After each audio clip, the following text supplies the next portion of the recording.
Good afternoon, everybody.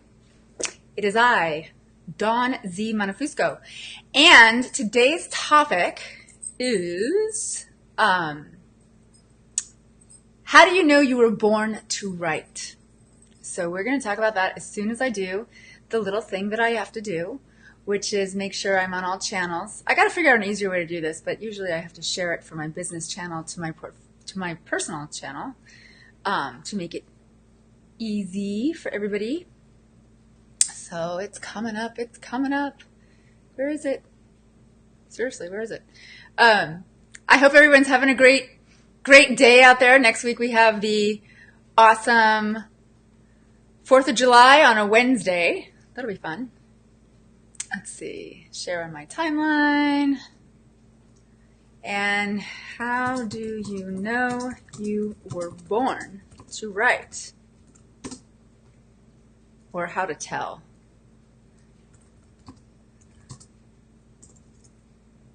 You were born to write. Find out today on my show. Okay. So here we go. Here we go, yo. Here we go, yo. Oh, hey, check it out. Haha. So, you know how you go through those slumps where you just, you're wondering, the should I do this? Should I do that? This isn't working as well as I want it to work, especially if you own your own business and you wonder where the trick is. Now, hold on, my dog wants to go out. Here, go ahead, go out. Ta-da! I'm back. And you wonder about these slumps, and I remember there's like this thing that goes through my head all the time, which is I just want to say no. Oh, hey, Autumn. Let's see if I can figure this out. Oh, cool. Oh, you're so welcome, Autumn. This is fun. So this subject, can you tell if you were born to write, is really important to me because the clients that I work with and the people that I work with, there's a special something that happens when they find me. And when we have our consultation and when I have a strategy call with them to see if I can be of service to them, if we want to work together. And usually it's like they have this gnawing desire to write, this haunting. They're usually people over 40 and they feel maybe it's too late, which is ridiculous because I met a woman whose mother's 100 years old and she just published 3 books. So there's that. As a writer, age means nothing. You can actually, your writing probably gets better as you get older. So I don't want anyone to think out there that if you feel you were born to write, it's too late, because it's never too late. That's one thing that I want you to understand. The second thing is usually when these things come up, we want to say no. No, now is not the time. No, it would be a better time if I had all my ducks in a row. I love this one. If I had all my ducks in a row, then that will be the time that I'll start writing. Because I'm not going to be able to write unless, I lose 10 pounds. My daughter starts high school.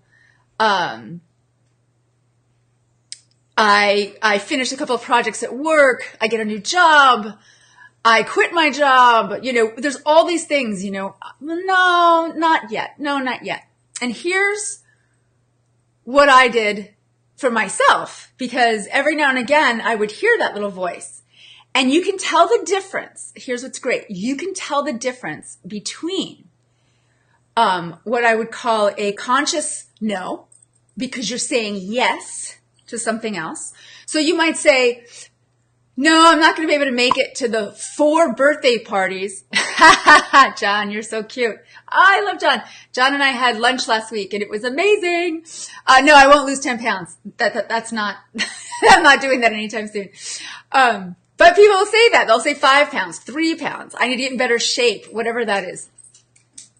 So I've noticed that there's a conscious no, and the conscious no is actually a yes in disguise, right? So say there's a bunch of birthday parties and barbecues and it's summertime and I haven't really nurtured some of the friendships and relationships that I want to nurture. You can do that in many ways. One-on-one time is a lot easier than having to say yes to things that are taking you away from your passion and your desire that keeps you healthy. And I'm going to go into this on, if you're a born writer, writing actually improves your health. It improves your relationships. It improves your cognitive function. It improves your bank account. If you're a born writer, and I don't mean that you have to write like more than one book, and I don't even mean that you have to write a book. You can write blogs, you can write essays, you can write poetry. There's a nice wraparound of an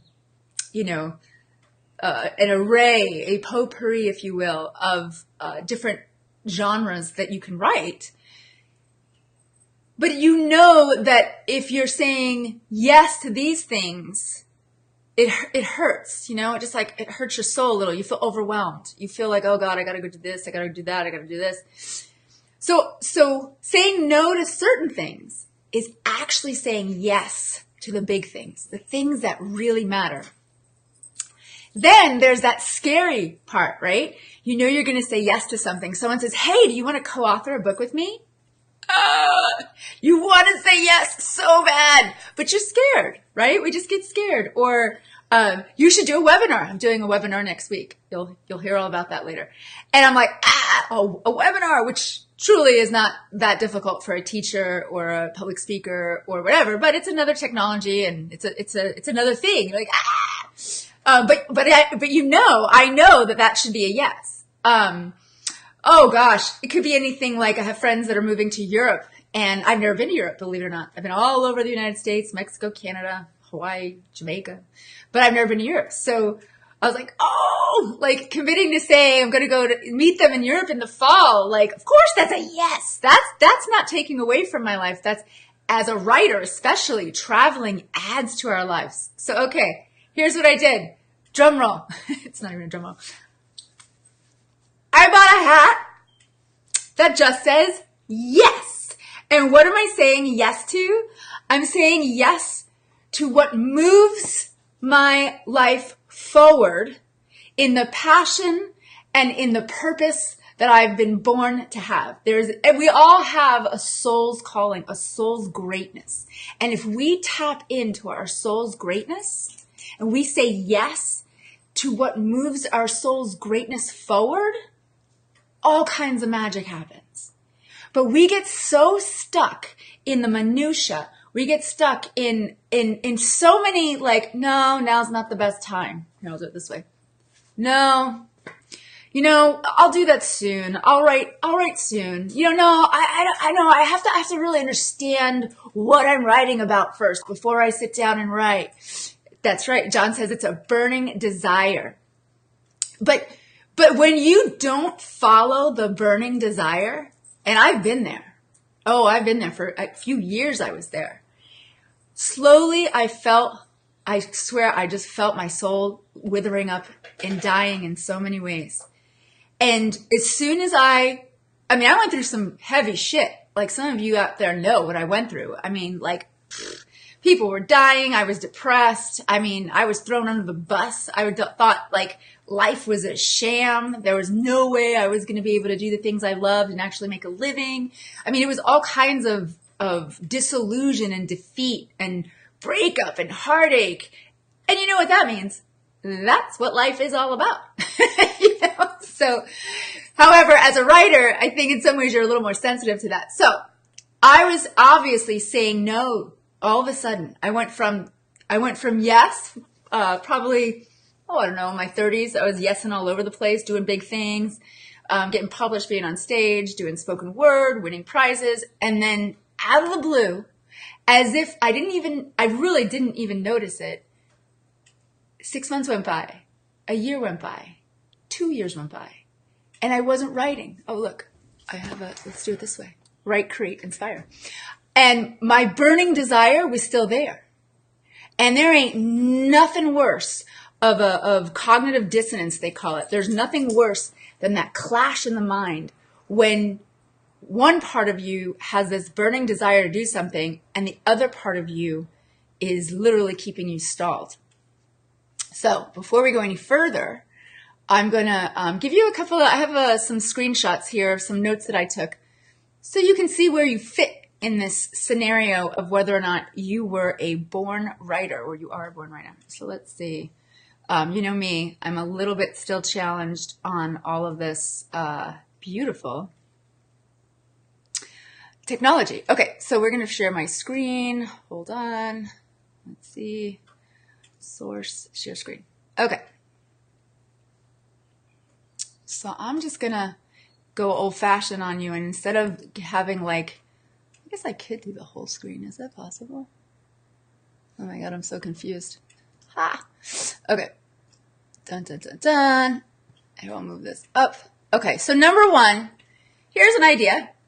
If you're trying to solidify this idea that you are a born writer, I'm going to give you some tips that I've collected from the internet. And I'll be covering in the webinar next week, and you'll get all that information. But you are always the storyteller in the family. And I would even say you just loved listening to stories in the family. So you love to tell stories about what's going on in school, about what's in your book, and other people knew that you were born to be a writer. Like I remember people telling me when I was little, oh, you should write that down, or I would write tiny little poems or little things, and I'd be like, look, this is what I wrote. And so there's a words that say that invisible storyteller sign hanging around your neck. Yeah. So you just kind of always talk. You might talk a lot like I do and tell stories. So that's one idea. Two, that you crave alone time even when you're an extrovert. So, I've tried so hard to define myself as an introvert. But it still shows up on Myers-Briggs and other tests that I'm usually 60-70% into extrovert. But I have to be alone. And I know so many writers that, we joke and say we're kind of bipolar, or my nickname is actually Zigzag. And it's because I'm an extrovert that's tenaciously reclusive. I zig and I zag. But if you look at this, it says there's times when you find writers singing at the top of their lungs, doing crazy stuff. And if you didn't know them too well, you would think that they're not the same person. Like when I'm out, I am out. And when I'm in, I'm usually, now that I'm writing regularly, I want to write it down. I want to write in my journal. I want to express myself. And if I don't get that time just to even write in my journal, I start to feel unraveled. I need that precious alone time, which can be hard, especially with dating, being in long relationships. People had to get used to that, and they would take it personally at first, So, I really had to learn how to express the need for the alone time to write, because if you're not dating another writer, it can be very difficult. Yes. Thank you, Michelle. Michelle says, Michelle says, exactly, you're so right on, in versus out, totally. And it's really hard to express, I dated a writer for, my early 20s. Oh, what happened to what I was doing? In my 20s, from 21 to 28. And he was a writer as well. And we actually wound up getting into the same grad school together, which was awesome. But it was really an easy relationship because we both needed that time to just be on our own. And we loved it. Actually, the way we met, you'll totally get a kick out of this, is I was in the Adirondacks, and I was a camp leader for some of the counselors and the kids. And he was a counselor for the boys, and I was a group leader for the girls. And on our time off, we got one day off a week. It's like an 8-week job. That's amazing. It was a really, really beautiful camp. And we had, obviously time off during the day. And my time off during the day, I would grab my notebook, sit under a tree, and write in my journal. Maybe I'd write some poetry, whatever. And then his time off, he'd be writing under a tree. And I would walk by him sometimes with my notebook in my hand, and then he would walk by me while I was writing. And it was this silent courtship of writers. We were like, really? Like, you do that too? You do that too? And we were young. We were both 21 years old. And our friends were all kind of wigged out by it. They're like, hey, come on, let's go play this. Let's go swimming. Let's go to the bar, whatever. And we actually, if we didn't get that time, we just had to. It just wasn't a question. And when we started dating and we were together for a while, I think that was one of the easier relationships I was ever in, because we really got each other in terms of our extrovert introvertedness. And we're still friends on Facebook. It was just one of those gradual splits that happen. Okay, so let's see. The next one is number 3, expressing yourself on paper. Oh, wait, what did Michelle say? Let's see what Michelle said again. I'm always writing down character names, titles of books with themes, and yeah, those stories are alive and growing. Always screaming to get out. Yes, always. Yes, I love how you put this, Michelle. Screaming to get out. The voices in my head. Yeah. You're so welcome. Motivadas. Oh, that's good. Motivadas. Oh, that's actually kind of fun. I might have to get a t-shirt that says that. Yes, I love that you said that, Michelle, because that feels what I feel, right? Like, I get it. I scream in my head, those voices, and if I'm not jotting things down, and sometimes, I just wonder I'll get to the point where we have to take action. So here we are. Number 3, expressing yourself on paper is easy for you, or was easier for you when you were a kid. This is in the past tense. I got to work on this. So on such occasions when you felt bullied, tortured, hurt, misjudged, and you couldn't really say it to the person, sometimes it's just so relieving to be able to write it down. And expressing how yourself verbally, meaning actually verbally actually does mean speaking and writing, but we'll say with your voice, can be a harder task sometimes than if you first wrote it in the form of like a Dear Diary or a journal or a rap song or a poem, which is true because I have written a few raps and some poems when I was younger and in my 30s, and it was unbelievable how relieved I felt when I just got it out. Because then there was no fighting in the outside world. There was no judgment. There was no reactive behavior.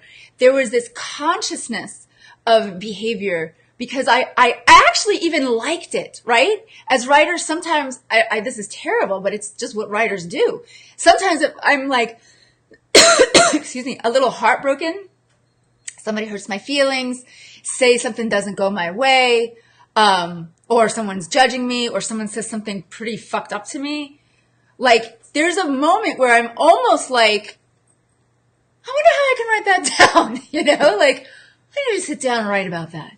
And it's in these like moments of the emotion, and then you're just writing, a shitty rough draft. You're not writing the best thing in the world. You're writing whatever's coming out, and then you go back to it, and there is gold in those words sometimes. So you felt like you could finally breathe again after you wrote some of these things down. So let's look at number 4. Writing kept you sane.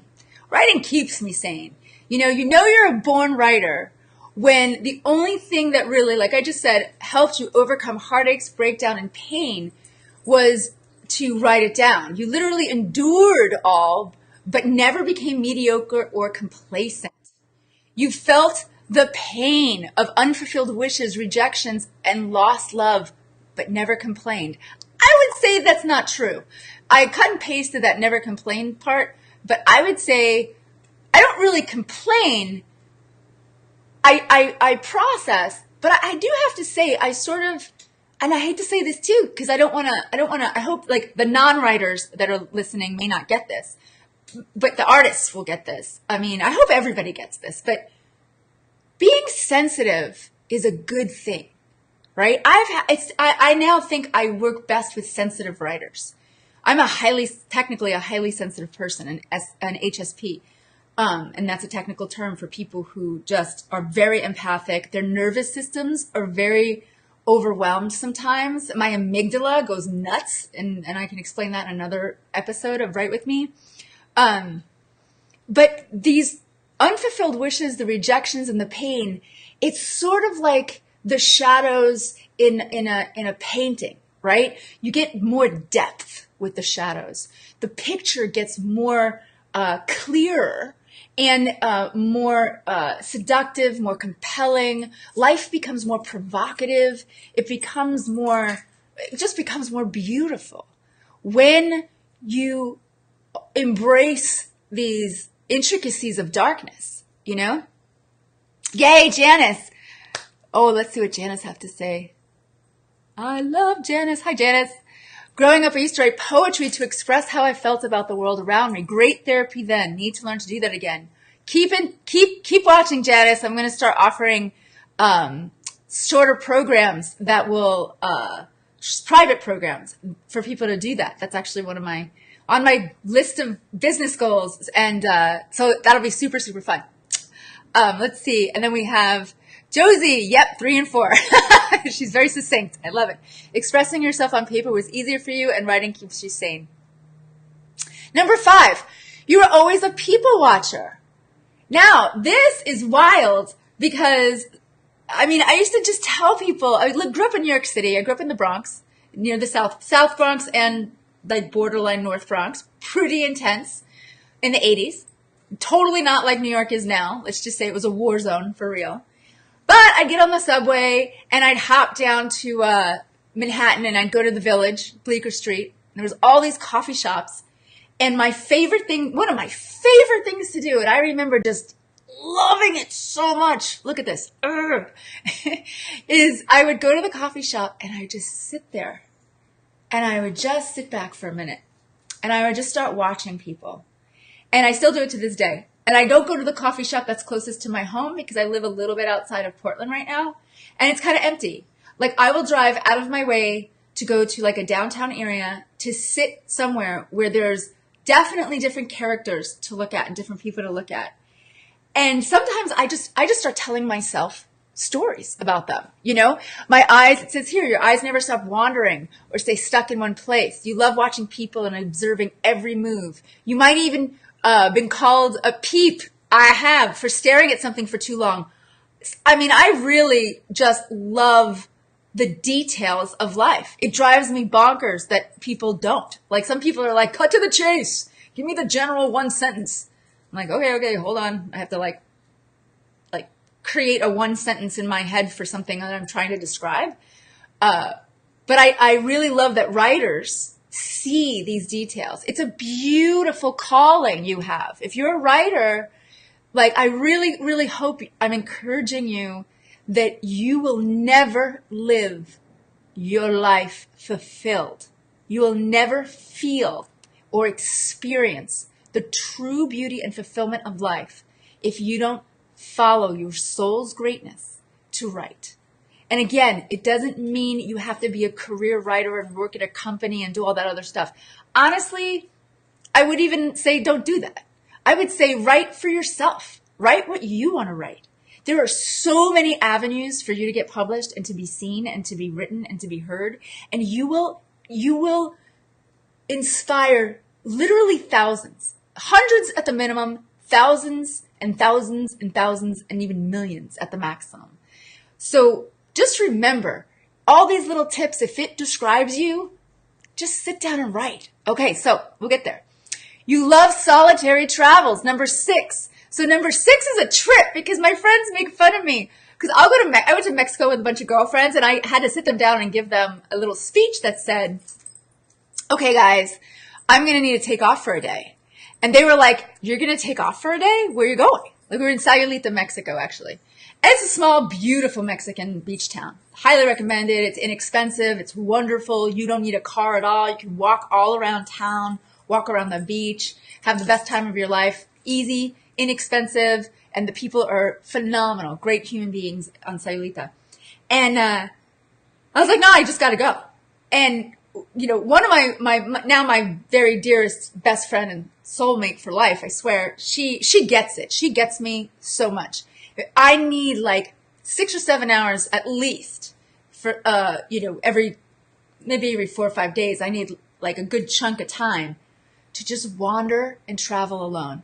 And I like traveling alone. I don't like traveling alone like the whole time. So I wouldn't say that I'm the kind of person that is like super solitary and wants to just like go for a month by myself somewhere. Not so much.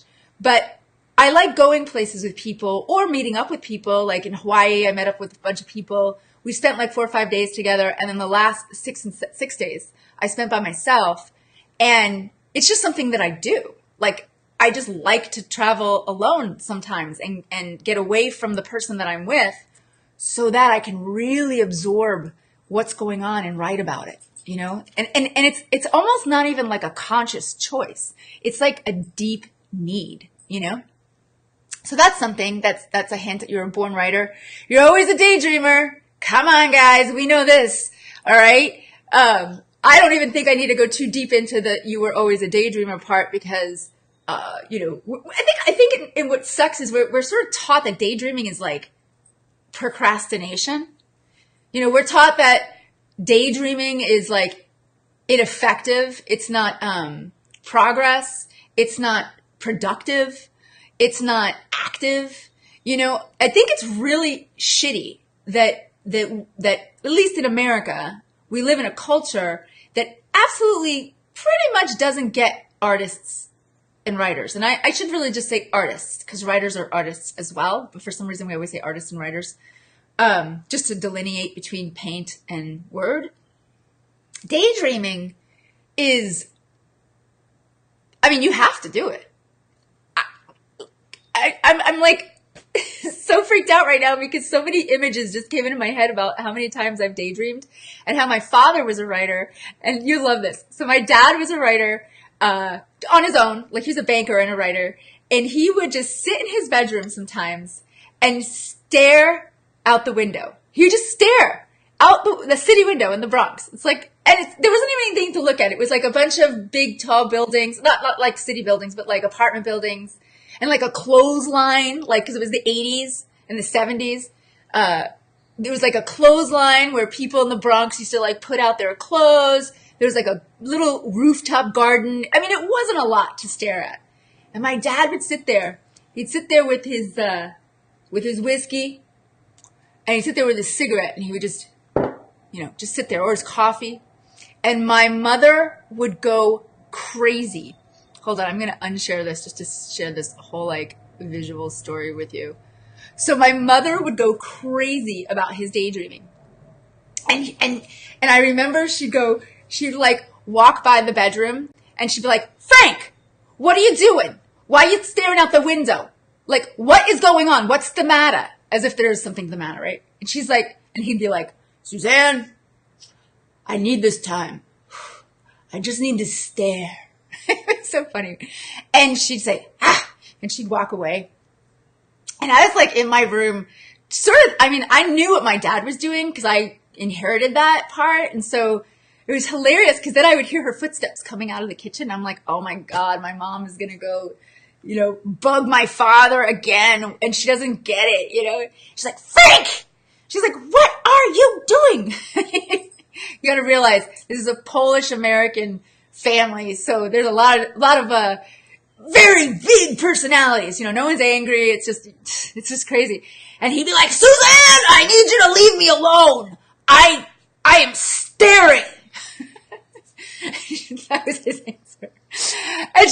And she just, "What are you staring at?" You know, and I would just sit there, and it was so funny because it would happen like every week.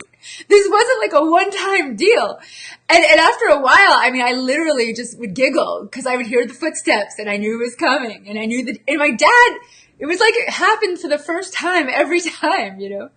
So, you know, as they got older and as even I got older, you know, my mom noticed I was doing it. And then I remember sneaking into the bedroom with my dad. It's like, "Hey, Dad, can I come in now? I know you've had your time." He's like, "Yeah, kid, come on in." You know, I'm his favorite because I'm his little girl. And so I go in and I sit down and I stared out the window with him. I was like, "Can I stare too?" And he's like, Sure.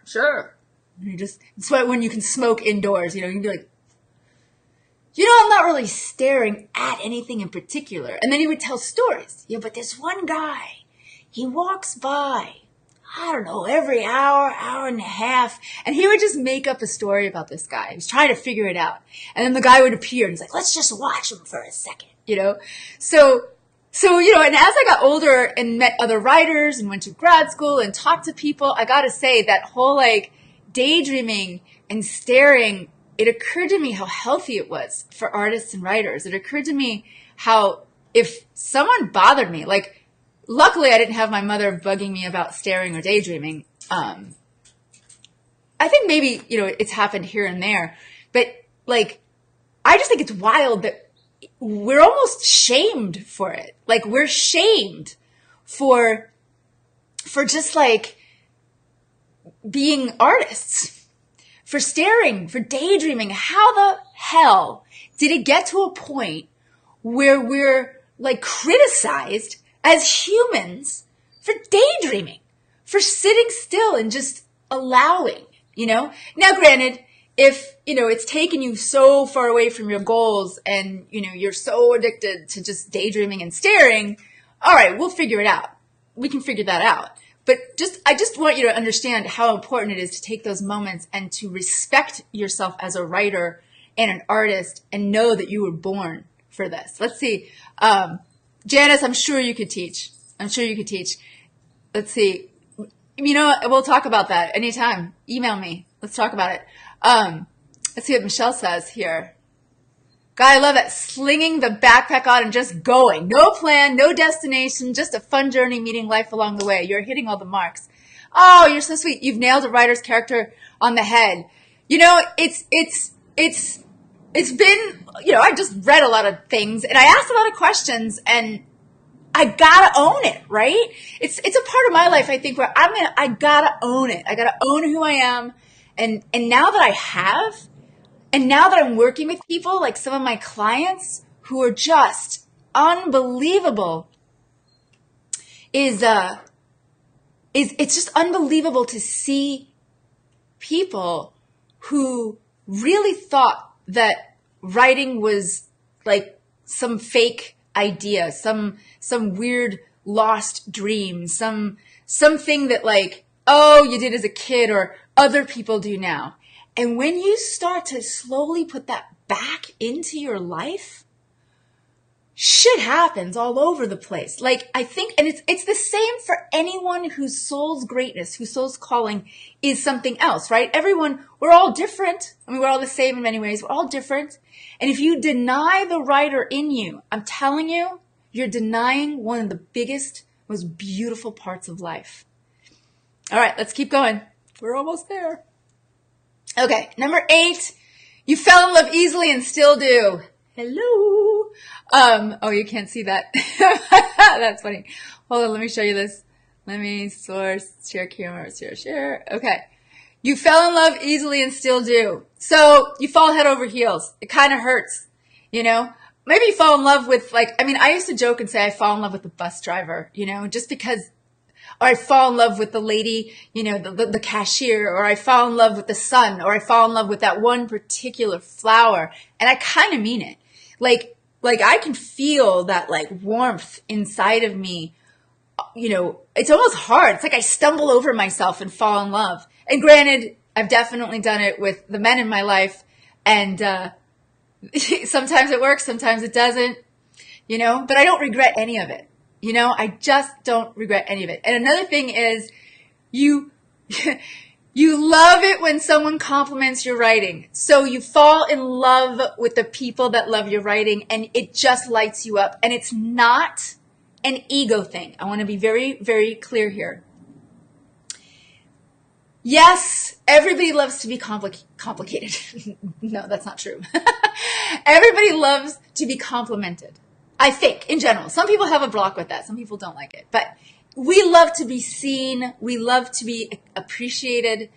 And a writer I don't know, it's such an itchy, different feeling. And I mean itchy, it's just like, I guess it's tingly. It's a tingly feeling for me when someone says my favorite 4 words. I love your writing, which is, just a joke. I think David Duchovny's character on Californication said that to somebody. and I've remembered it ever since. I love your writing. And the reason for me, I don't know, I can't speak for everyone else, is that praise or that appreciation. I feel like if they read something I wrote and they get it or they love it, their soul is connected to my soul instantaneously. Like their spirit, something in their soul and their spirit, deeper than just being human and liking something, deeper than just being human and wanting a compliment. There's something in art and writing that when as a writer you feel heard, you feel read, and someone loves your writing, you fall back in love with the writing, right? You just fall back in love with your own work. And I think that's really important. I think that's something that we don't give ourselves credit to do. All right, let's see. Number 9, writing got you calm. Writing gets you calm, period. You're a born writer if it feels like therapy. Even when you're depressed or lonely, you never, resorted to a bottle like others, but to a pen or paper. I don't know about that. I wrote that because I was reading something else. Let's not talk about the bottle since most writers tend to veer towards a little bit of substance.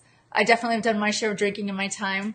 But writing is always better when you're sober, which I think is totally hilarious. We should talk about that actually, about, it's kind of a myth. It's the myth of the drunk writer. I have learned that many of my favorite writing heroes, they're not alcoholics. So there's that. And let's go to number 10. You had more than one journal filled with your ideas, thoughts, and stories. I just went to my storage unit and I have like 60 journals. A lot of it's crap, but it's fun to read. And I actually am amazed that it's proof that I have needed and wanted to write my whole life. And it's part of who I am. It's just who I am. Okay, let's see. John says, thinking and daydreaming in my mind is my lab. Ooh, that's a good one. Let's look at that. Thinking and daydreaming in my mind is my lab. That's fantastic. Totally agree with that. And resonates. I think you were trying to grab a word that I was trying to grab. Okay, now lastly, I'm going to leave you with this. Let's see. Let's go back to here. And here's what I want to leave you with, because this is this part where it gets,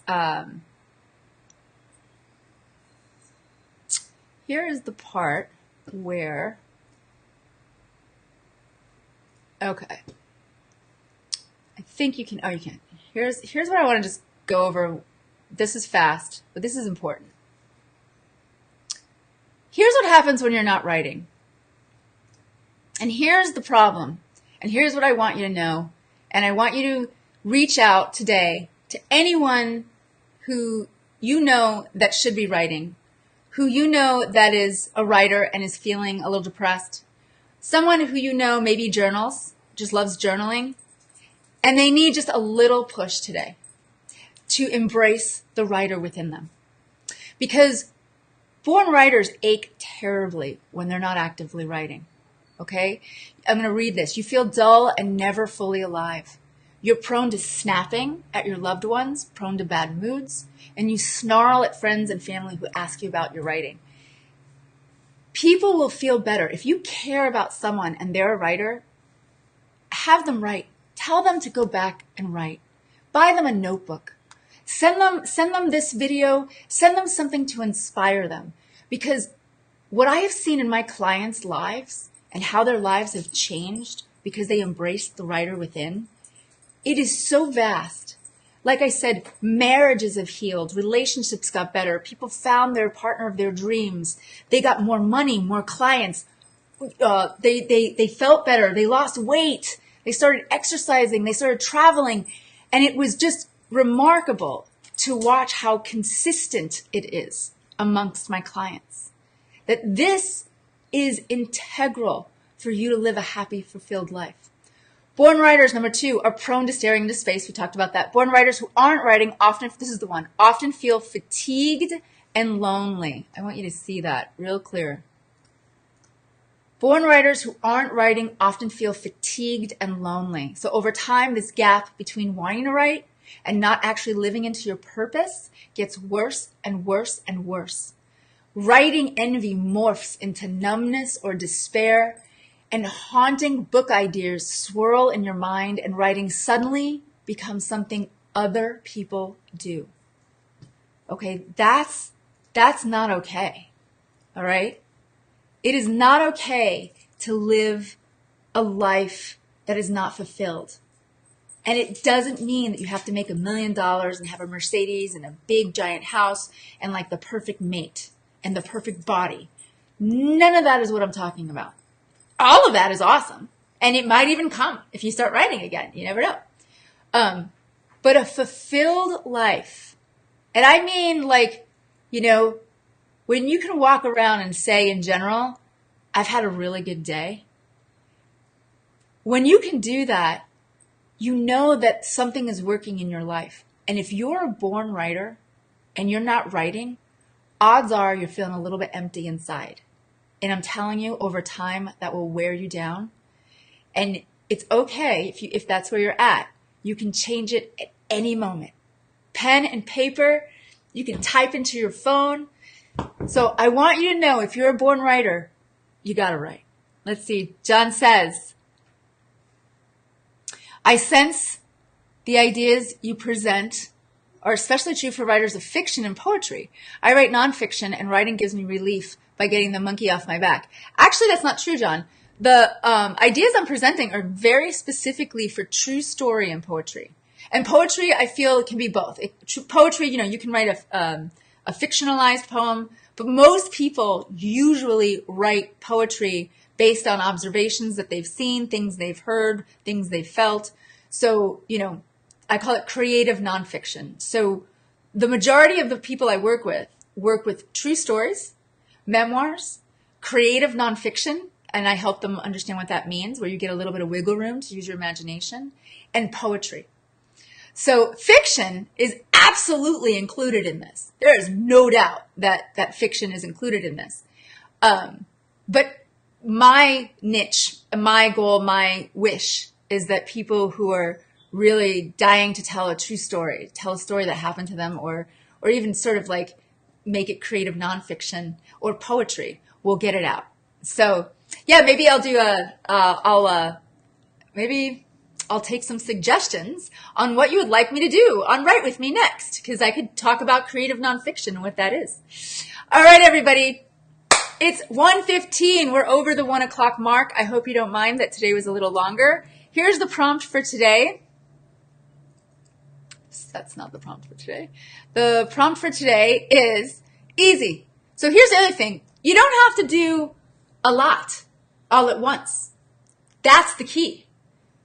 Write for 15 minutes today and describe your younger self when you first realized you loved to write.